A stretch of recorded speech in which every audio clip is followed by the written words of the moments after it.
Okay. Ricardo, are you ready? Okay. I played that because that is a very unique voice, Blossom Dearie. And she's a pianist, composer, singer, but one of the most unique voices I've heard. Hi. Is this the ear trumpet? Yes. So everybody here has their own unique voice. We know of people that are impressionists that can capture the sound of other people's voices, which is pretty cool. But in general, you have to get to know your own voice, know your own capabilities, your limits, your range, what you're capable of doing with what you were born with. Okay. Today we're going to go through just some basics on vocalizing. So this is a workshop for non-singers. If we do have any singers in the room who would like to offer up any tips or things like that, please feel free. My name is Gaye Tolan Hatfield, and I am part of the ear training department. Every Friday we're going to have these workshops with different topics. And we like to start every semester with this one because we have a lot of people singing for the first time in ear training class that may feel a bit squeamish about that and might need a few more tips. So really take advantage of these extra sessions. Another good thing is you get to meet a lot of different people from our department and get to know their style, their personality, and that can be helpful to you in the future when choosing teachers. We're going to start today by talking about vocal health. Our ability to sing is very dependent on our health. Unlike other instruments, this is our instrument when we're singing, and we have to take good care of it. So some very, very basic things. And I have notes for the session. If anyone wants the copy of the notes, just email me and I'll send them to you. I just didn't want to create a lot of paper trails here and piles of paper that don't get used. One of the most important things for singing is to hydrate. Okay? You've got you've got some vocal cords in here that need to be hydrated. They dry up in certain circumstances. So you need to keep the machine lubricated. So having something with you during the day, all day, is a good idea to keep drinking throughout the day. And you've heard that many times, how much water we should be drinking every day. Okay? So it's good for the body to keep the body running smoothly. So definitely for singers, definitely keep the water nearby. I would say avoid very cold or very hot. So the best liquid is probably like a lukewarm water, room temperature. Okay. Now some of these things you're saying, forget that. I'm never going to do that. This is cold, But what it does is, it can kind of contract the vocal cords if it's too cold, and then we don't want that. So we want kind of what is naturally happening in our body, temperature-wise. Yes. What about tea? Tea's okay, but no, I wouldn't say super hot. And tea and lemon is good. What about honey? Honey, I'd say is fine. Yeah. For those of you that are in the dorm, of course you're in the dorm or an apartment, usually, or at home, and it's a dry environment in the wintertime, the heat starts cranking up inside, and it can be very drying. So I would suggest a humidifier. If you have a super hot room that you're sleeping in, even a pan of water on top of a radiator can give you a little more moisture in the air. So that's something to think about also, is keeping, when you have colds and things, they do mention keeping a humidifier going. So that's a good idea too. Very important is rest. Okay? If you're not rested, you're going to forget how to breathe. And you're not going to pay attention to your body. You're just trying to get through the day and make it through the class, whatever, and you're sitting like this, and you just don't have the energy to take a good breath. and be active. You know, singing is a very active activity. There you go, active activity. So you need to be aware of your body and your posture, your breathing. Singing takes a lot more air than just speaking does. Very physical, okay?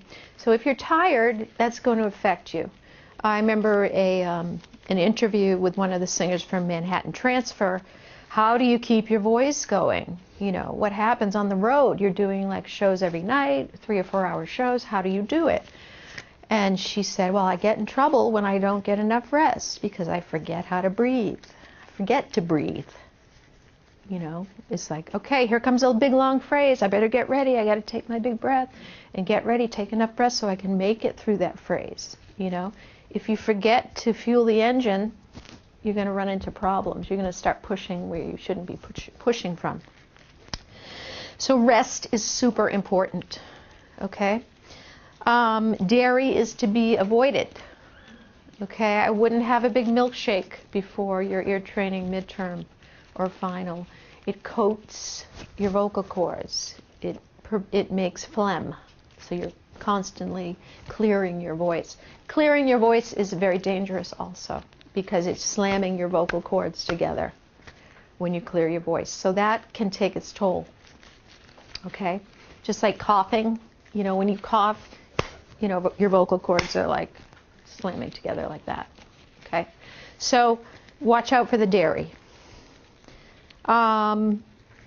When you have laryngitis, you absolutely should not sing or talk. You know, write your teacher a note on a piece of paper. I have laryngitis, I'm not singing today. Laryngitis, it just has to take its course. There's nothing you can really do to speed up laryngitis. You don't know how long it's going to last.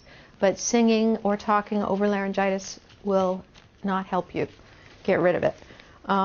Colds, there's some colds you can sing with. There's some colds you can't sing with. All right? If you have a cold and it's in your chest and it's causing you to cough a lot, or an allergy that's itchy, you're going to have a hard time singing because when you go to sing, you start coughing. That's pretty unpleasant.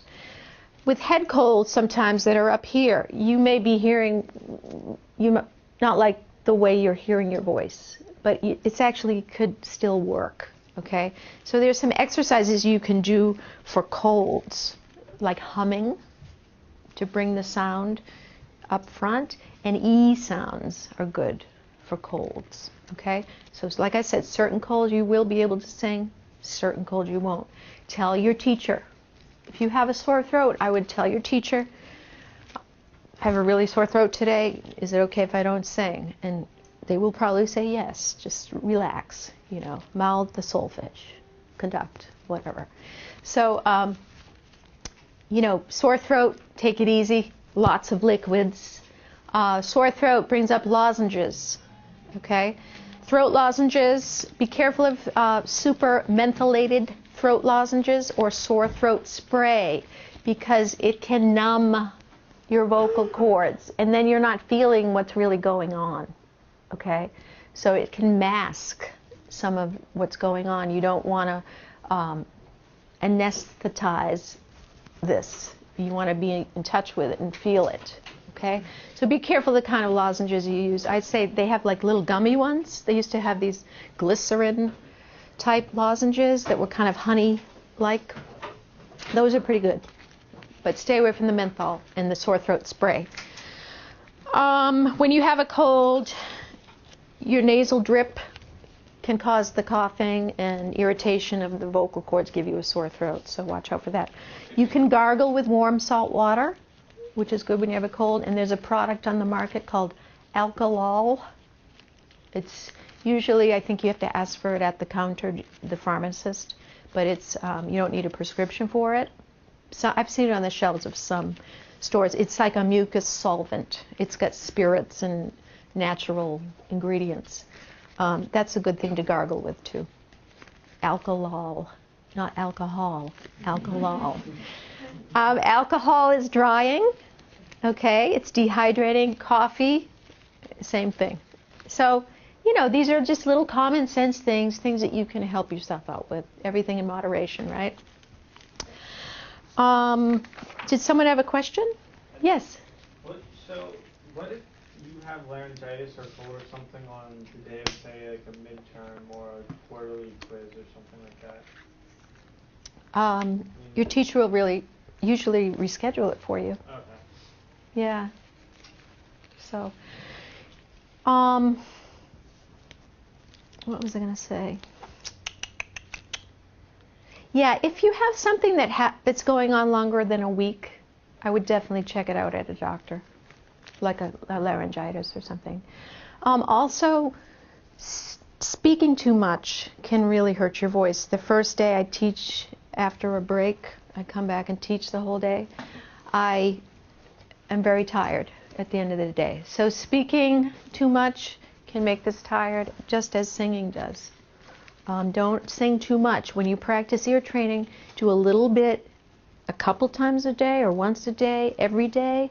Don't spend 2-3 hours on your ear training homework singing, because that will create problems. Okay? You have to pace yourself. Any questions basically about the health? Okay. I want to show you guys some posture tips. So can you just stand up for 1 second?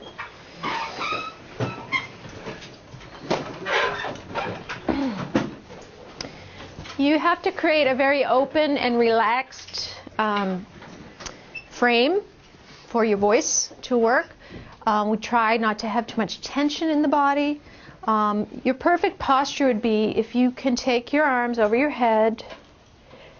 Notice it raises your rib cage. Okay, try to maintain that raised feeling of your rib cage, but bring your arms down by your sides.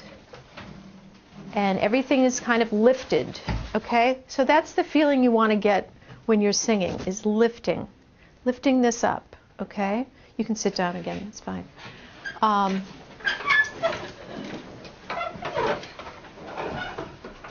Okay, generally when you're doing your ear training tests and things, you are standing. Some teachers say sit, relax, whatever. But to stand, your feet should be like a width apart, hip width apart. Keep your knees soft. You don't want to lock up your knees. You might pass out. And you want your head to be straight. Okay, if your head's down here, or you're reading your music like this, it's going to choke off the sound. Okay, and it's going to create tension. If your head's up here, I have a predisposition to put my head up like this. But you want the air to flow freely. Let the machine work without things in the way. Okay, so sit up straight, but relaxed. We don't want this. That's just going to cause a lot of tension. And you definitely don't want that. You want relaxed, but erect. Okay? So check yourself in class. When you're singing in class, are you sitting up? Okay. Are you looking straight ahead? Oftentimes you're reading down. You're reading on the desk. Take your music up and lift it up and look at it that way. Okay. Let the sound come out. Yes? I heard, or someone told me that when you're singing, sometime, I guess it might be a good idea to like flex your abs. Like flex your abs. Yeah, like kind of like, I don't know, tense there. They're probably talking about, we'll talk about the breathing a little bit. Yeah. It sounds like a breathing thing. Yeah. What I will talk about breathing now. And does anyone want to blow this up for me? I can try it. Don't tie it though, please. Oh, she's doing it very good. I went to clown school. You did? No. Oh. I want to hear about that. Okay. Thank you. That's awesome. So before she inflated this, we had this little tube here, and then we had this thing hanging down. So we can think of that as our body, our throat, our mouth, and our lungs, right? This is where we want all our air to be when we take in a breath. And we don't want to breathe from here. This is called clavicular breathing, from the shoulders. When you go to breathe, it's very tense, and you're getting about 10% of what you could. Okay, so when you're breathing, be sure it's not doing that. Your shoulders aren't doing that. Okay, you want to breathe here. You want to pretend, I like kind of the visual of your lungs being behind your belly button or your navel. There's that empty chamber there, and it's down here, right? You want to fill that up when you breathe. Okay? Try that. Put your hand on your stomach. Sit up straight. Okay? And nice, easy, relaxed. The top of you is relaxed. Okay? And everyone just take a low breath. And you feel that expansion, right? Of your gut going out. Okay? So your lungs are filling, and they're moving your innards, so to speak. The diaphragm is the muscle under the lungs. And when you breathe, that's letting everything out of the way to make room for your lungs to expand. Okay? You want to try to keep your ribs straight, like we talked about that erect when we did that. Your ribs should maintain this, right? And then when we breathe, we feel this. That's a really good low breath. All right? It makes us stick our stomachs out a little bit. Yes, question? Oh, yeah. I was just going to say, how do you suggest it kind of conflicts if you have that kind of thing? Yeah. And then you're kind of up in the air. It's already like a natural kind of shoulder thing, and then you're trying to breathe down here. It feels, This isn't up in the air. This should be relaxed. The shoulders should be relaxed. This part, the rib cage, should be upright. Right? Instead of down here, it just is an open feeling. Corinne, do you have anything to add? Yeah, I was going to say, when you because you're doing that and then just bringing it down natural, your shoulders are going to stay natural.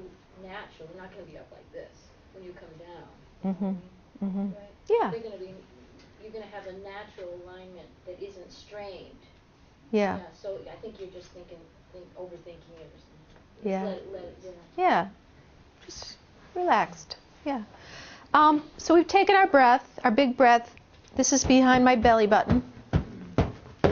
And as I sing, I'm slowly going to release. I'm a soprano. Hey. Oh, I'm going to take a little more breath because I say a big phrase coming. I'm not going to blow up the balloon. Another phrase. So I'm letting the air out as I need it at this certain pace, right? I'm not letting all the air out at once because that's what happens. Okay, I need to control the air that's leaving my body. Okay, so we all breathe. We don't think about it. Okay, so I would say tonight when you're lying in bed, lie on your back, put your hand on your stomach and just breathe. Be aware of what's happening here when you breathe. Just connect with your body. Okay, there are some breathing exercises. I said we do need more breath when we sing. We need more control. We need, it takes up more physical energy. So we need that big breath. Yes? Yeah, what that you said about the not sleeping in our back? I said don't breathe from your shoulders. No, but now you Oh, something I about said just breath awareness. We're normally not aware that we're breathing. We just do it automatically. But when you're singing, you need to be aware of how you're breathing. So when you're lying in your bed, just put your hand here and be aware of the breathing process, okay? Also, I've heard lying on your back gives you a good posture to sing. Because it straightens, everything's aligned and straight, Yes? What happens when you're like a sloucher 24/7? A sloucher? Yeah, you slouch all the time. You have to try not to do that. Start when you're singing. Okay, I'm not going to slouch when I sing. You know, you got to start somewhere. So you might as well do it while you're singing. Okay. Let's talk about some exercises.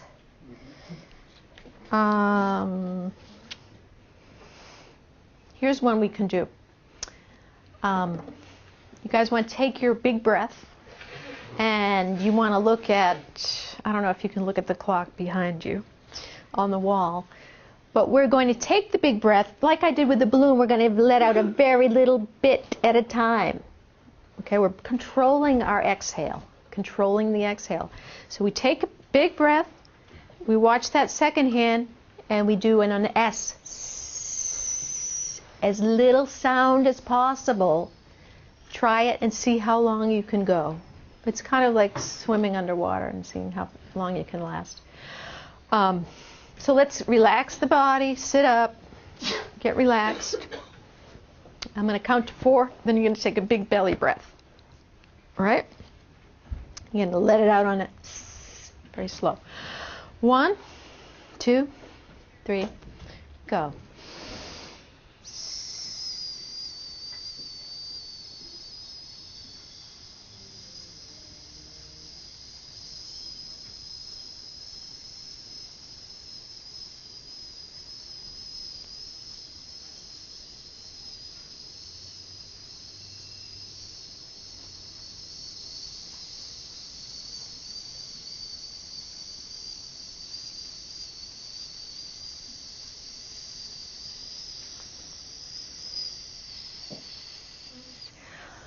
I'm out.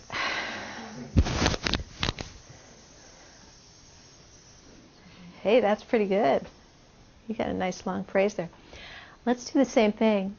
And then let's, on any pitch, on any pitch, do E. E. Any pitch. Okay? Same thing, big breath. This time sing on an E. Just give it enough air to maintain the tone. Okay? It doesn't have to be big. Pick any note. Comfortable range. Okay? Huh? Okay, ready? 1, 2, 3.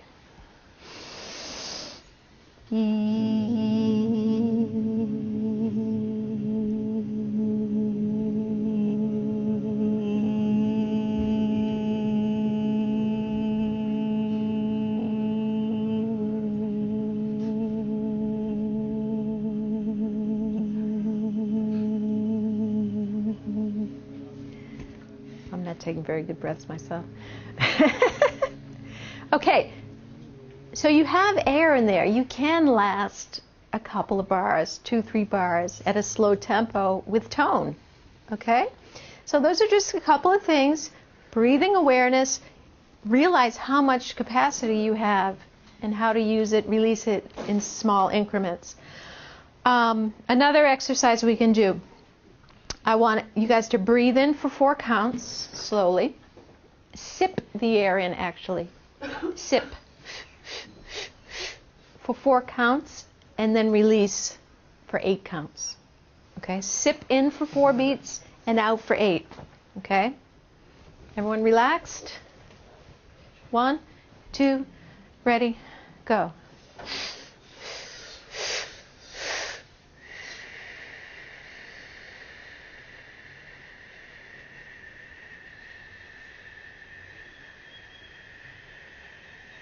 I didn't count, sorry. Let's do it again. In for 4. 1, 2, out for 8, and.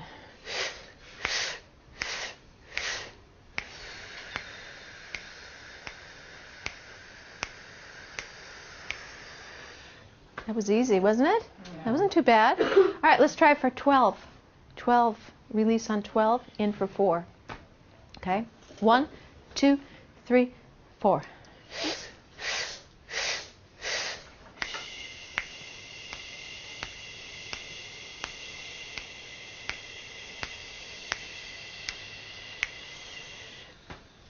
Yeah.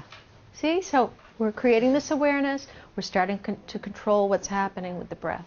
Okay? So those are good breathing exercises. All right. Let's talk about warming up. Here's a thing you can do, lip trills.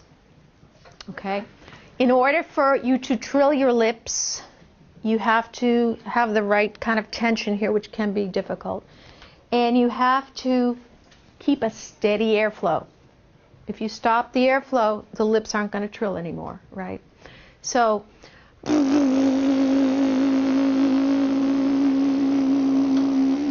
I'm releasing the air at a steady pace in order for that to happen. Try this, and if you're having trouble getting that trill, try this with your fingers to just bring your corners of your mouth back. All right? So try it. 1, 2, ready, go.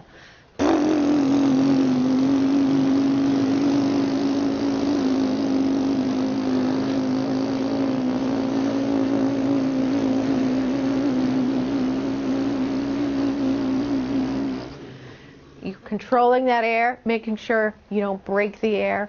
You need to keep that same power behind the air, behind the lips, to keep that going. So that's another good exercise. Sliding and sirens. Woo!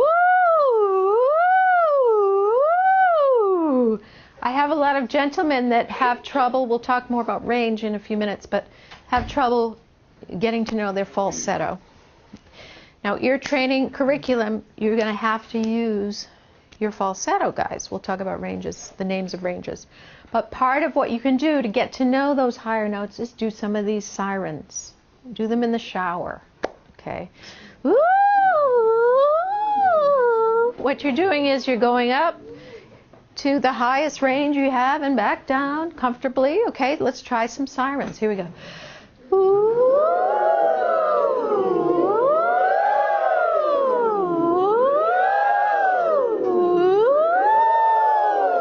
Yes. Okay. We got some nice high pitches up there. Humming is a good exercise for resonance. When you're creating resonance here or inside your mouth, it's giving you more volume. Okay. So let's just do some humming. And my teacher used to say, it should be an open mouth hum. So you shouldn't clench your teeth. Just open your mouth, bring your lips together, and a humming.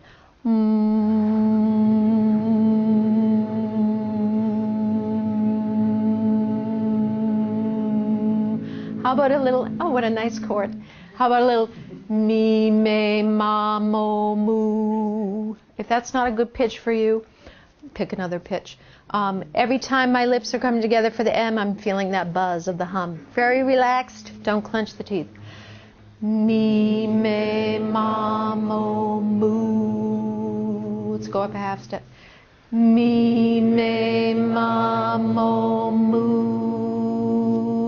Up a half. Mi, me, ma, mo, mu. Very nice. Mi, me, ma, mo, mu. One more. Mi, me, ma, mo, mu. Good. There's all our vowels in there that we use for our solfege, right? Sighs can lift up the soft palate and open the sound. Sighs. Just do that.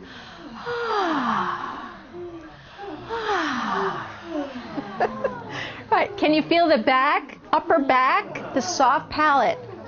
That's relaxed, right? So little sighs. We did the mi, me, ma, mo, mu. I'm going to talk a little bit about registers. You heard me talk about falsetto. So, depending on the voice teacher, you may get different names for different registers. People have their theories. Lots of different teachers. Classical teachers might have one terminology.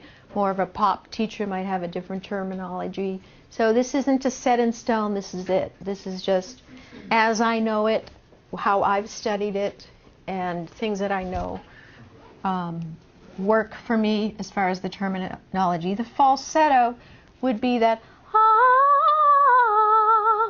ah, otherwise known as head voice. Okay, the sound is all generated from up here. Ah, ah, ah. Okay? There's no, you can hear my speaking voice. That's my chest voice. Generally, your speaking voice is your chest voice.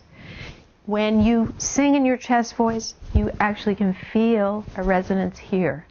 If I'm in my head voice or falsetto, I don't feel that resonance. Okay?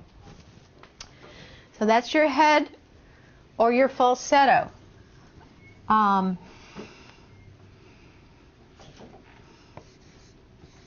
I'm going to contradict myself, but let me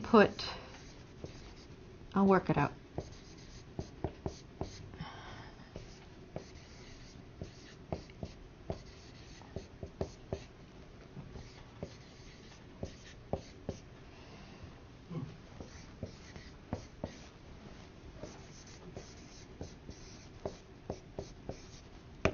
Okay. These are very unusual. The vocal fry is that. You know, when you talk like that, it's just all kind of effect. There's no real tone.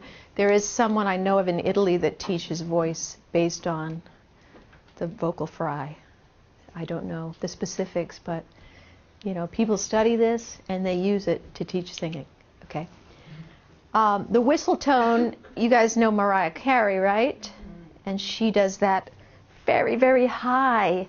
It's almost all air, but you can hear like a really piercing tone. That, I think, is her whistle tone. Okay? It's very unusual. Not a lot of people use it, but I think she uses it. So the most common terminology you're going to hear is this chest voice. And these are my teacher's things here. And falsetto, like we were talking about for the guys. Okay? Or head voice. Head voice can sometimes be called that. The head mixing with the chest, but being predominantly still head voice, is what we call head mix. The chest mix would be chest sound mixed with a little bit of head sound, but predominantly a chest sound. That's getting very detailed. So pretty much fry, chest, head, falsetto, whistle. Those are the big registers, okay? The mixing thing is more detailed. So let's talk about what you guys need to do in ear training as far as singing in range. I would say in all of the books, we go from this pitch in treble clef reading to about that pitch. Does anybody know if, Corinne, do you know if any high Fs? Do we have any high Fs? I don't think so. I don't think so. I think it just goes to E. So, in bass clef, that would translate to that and that, right? Okay, so if something's written in bass clef, you're probably expected to sing in these ranges. Okay. For my voice, well, let me just talk about register changes. So these are all vocal registers. For everybody, I can give you a general idea of where the registers switch. Okay?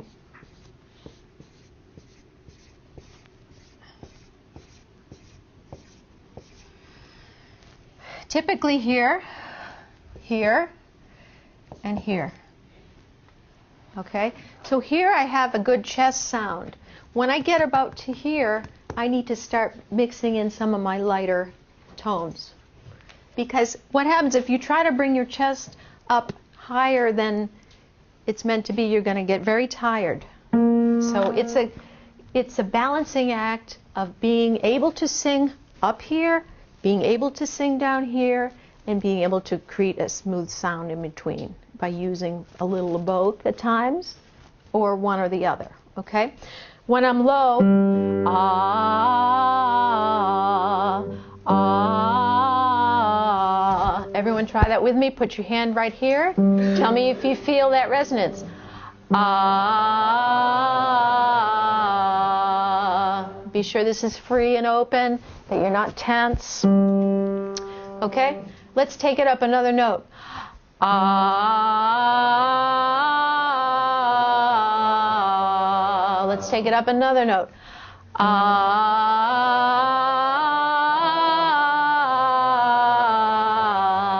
It's getting shaky. That top note is starting to feel a little shaky. I need to make a little change.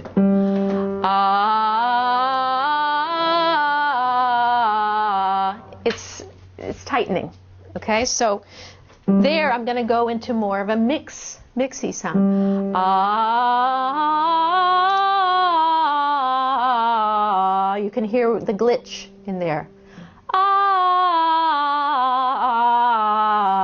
I'm over-exaggerating now, but here, ah. It's a lighter sound, but I'm still mixing and you can hear some of the brilliance or the resonance of the chest in there. Ah. It's not ah, head voice. Ah. There's no chest voice in that. Ah. Now I'm going to put a little chest. Ah. That's mixed. All right? So that's what you have to try to do is use. You've got to strengthen both ends. All right? Guys, you've got to use these notes. You can't sing with the same feel in the same technical place as here to sing those notes. You are going to hurt yourselves. So you've got to get that falsetto going. All right? So what can we do for strengthening the falsetto? We can do some, and I don't have these on here. You know what are good are slides. We talked about slides, sighing and sirens before. What you want to do is go to your middle of your range. You want to start at a comfortable place. So for most people, that'd be around C, right? And you want to do a controlled, open fifth slide. Ah. So you're hitting every note in between. All right? Do that with me. Not loud, nice and easy. Ah. Good. Let's go up. Ah. Very lazy. Ah. Don't push it. Ah. Right.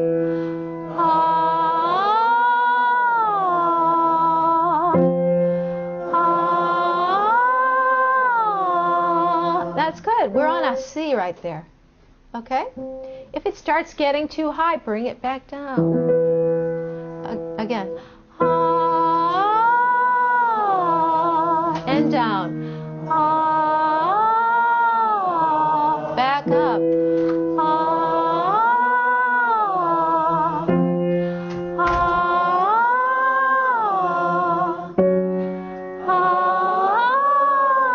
Just the guys. Nice and easy on the top. Open your mouth, drop your jaw. Guys. That's beautiful. Take it down. Nice and easy.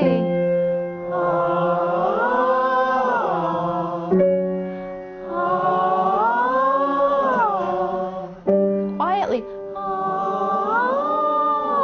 You're up to a D. Okay? So slides are good. Start in your mid-range. Go up. Go back down. Go up a little more. Go back down. If you get tired, stop. If it hurts, stop. Too much. All right? Yes?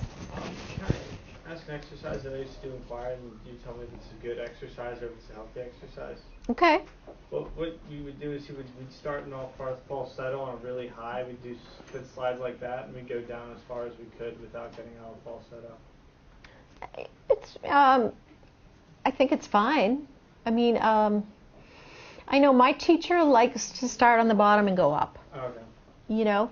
But for choir, here's the thing. For choir, you're using a lot of head voice. So that's the sound he was probably trying to get from everybody, is to get out of this chesty, poppy sound and get you into that light sound with, you know, without a lot of, excuse the, oh, I won't even say it. It's lighter, it's very controlled. The classical sound, that totally makes sense. Yeah. Now, if I were not doing that kind of music, I might start at the bottom and try to go up, you know. But like I said, it's important to have both things readily available. Another thing for head voice, triads, broken triads, all right? That's another good one.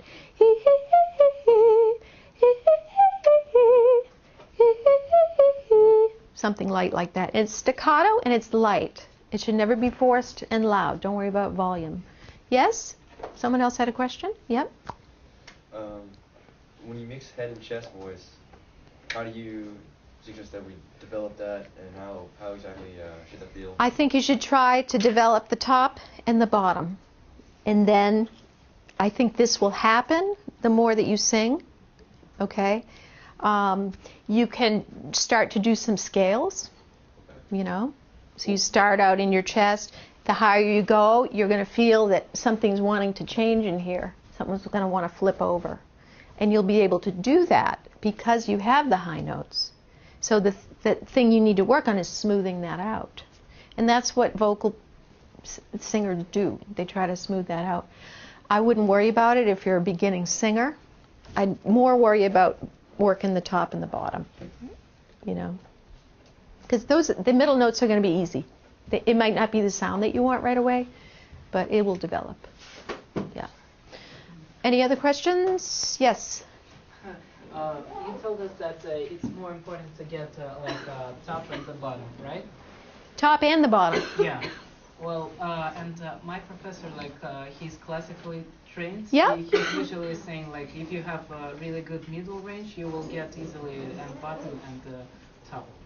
That's fine too. The thing is, I'm just trying to make the point that, and I don't mean to pick on the men, but I think the men who are non-singers in my classes are very resistant to go up to the top.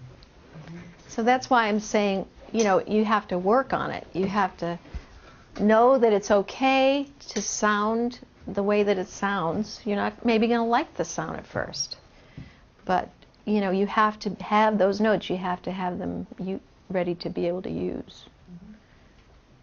So don't avoid it. That's what I'm saying. Get to know it because you're going to use it. You know. There's a couple of books I want to show you guys. This is written by the chair of the voice department, Ann Peckham. This is an excellent book. It's in the bookstore. This, don't let the title frighten you. This is a very well-known singer, vocal teacher in Boston. I think he might work in LA too. Mark Baxter.